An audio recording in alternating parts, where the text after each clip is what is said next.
PlayStation 4 has officially been out in the wild for a year now, and it's been steadily growing. The interface has been smoothed a bit and improved in overall performance, and a plentiful array of third-party games and media partners continues to expand. Yet at the same time, there are still some issues, such as service problems, underutilized hardware, and the never-ending search for that one magical system-selling game. Here's our take of where the system stands now. The PlayStation 4 is an attractive system with a sleek, modern appearance. Two USB 3 ports are found on the front, while the back offers an HDMI out, SPDIF for surround sound audio, a gigabit Ethernet port, and a proprietary jack for the PlayStation camera. The only real problem with the PS4's form factor is how its trapezoid shape creates an angled back that can make seeing and accessing its ports difficult. If you need to check or change a plug, the whole thing basically has to come off the shelf so you can get at what you need. Under the hood lie a 1.6 GHz AMD APU composed of two quad-core modules and 8 GB of GDDR5 memory. There's also a 500 GB hard drive that's upgradable using off-the-shelf parts. And capping off the list is 802.11a, B, G, and Wi-Fi, which, while not cutting edge, should still feel fast if you're on an average broadband connection. The PS4's operating system focuses on content and social interaction. And Sony has smartly reduced the endless horizontal scroll of the games and app bar, which makes finding your most recent content much easier. Getting in and out of content is remarkably fast. The system boots up from a cold start or standby in just under 30 seconds, and you can swap in and out of apps with a minimum of fuss. Games also load impressively quickly, and you can immediately pause the action to go to the dashboard, start watching a stream on Twitch, or just check the status of your other downloads. The primary issue with the PlayStation infrastructure comes from the sometimes spotty status of PSN. That wasn't a particularly grating problem when it was free, but now that it's behind a $50 subscription fee, I kind of expect a little more reliability. The same is true of the firmware updates, which have caused problems for users of the service. Thankfully, Sony has been relatively quick to respond to outages and bugs. Of all the new tweaks and changes in this current generation of PlayStation consoles, the PS4's redesigned controller is my favorite part. As someone who disliked every prior iteration of the DualShock, I found this more ergonomic, convenient design very easy to adapt to. The DualShock 4 also adds new functionality. Most notably, you can plug in a standard set of 3.5mm headphones right into the base of the controller to access in-game audio and chat. And while you don't get the surround sound processing, the audio quality here is still surprisingly good. You'll likely interact less with the other new features, like the controller's touchpad and speaker.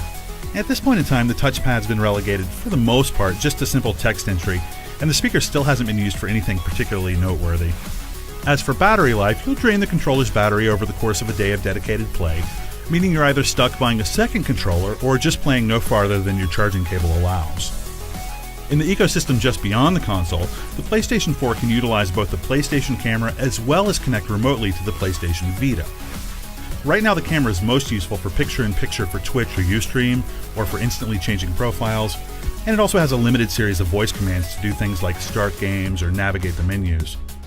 But despite these useful functions, the camera feels like an afterthought. Sony's Playroom is essentially a rough tech demo, and there just aren't any video conferencing options here.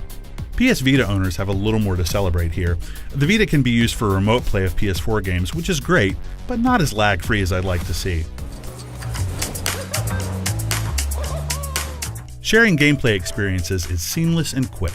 It's as easy as tapping the share button on the DualShock 4 to save a screenshot or a video clip, or to broadcast live over Twitch or Ustream. The ability to see comments on screen in real time makes interaction with viewers simple and fun. Sadly, we weren't able to get that clip for the video review because, surprise surprise, PSN is down. There's also a picture-in-picture view with the PlayStation camera, and that adds a nice personal touch. There are a few disappointing limitations though, as of firmware version 2.01.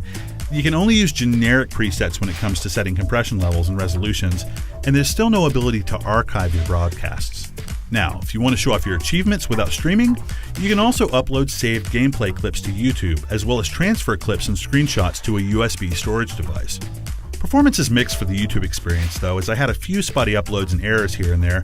In contrast, the USB uploads to the system are very convenient and very fast. And if you want to share your gameplay session with a friend or family member who's physically elsewhere, PlayStation 4 supports a share play feature.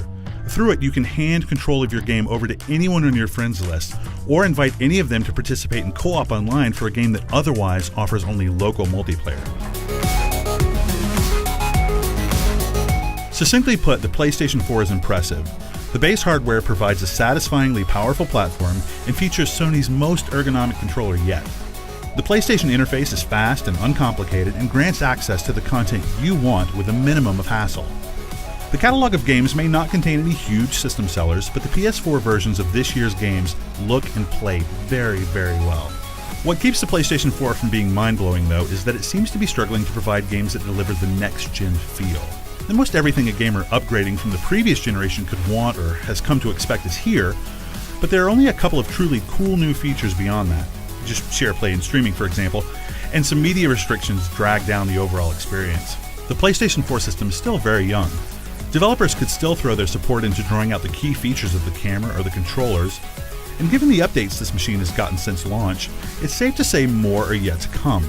Given what Sony's delivered so far, it seems extremely likely that the PlayStation 4 will expand with gamers in just the ways they want. For all the latest on PlayStation games and hardware, you're already where you need to be. IGN.com.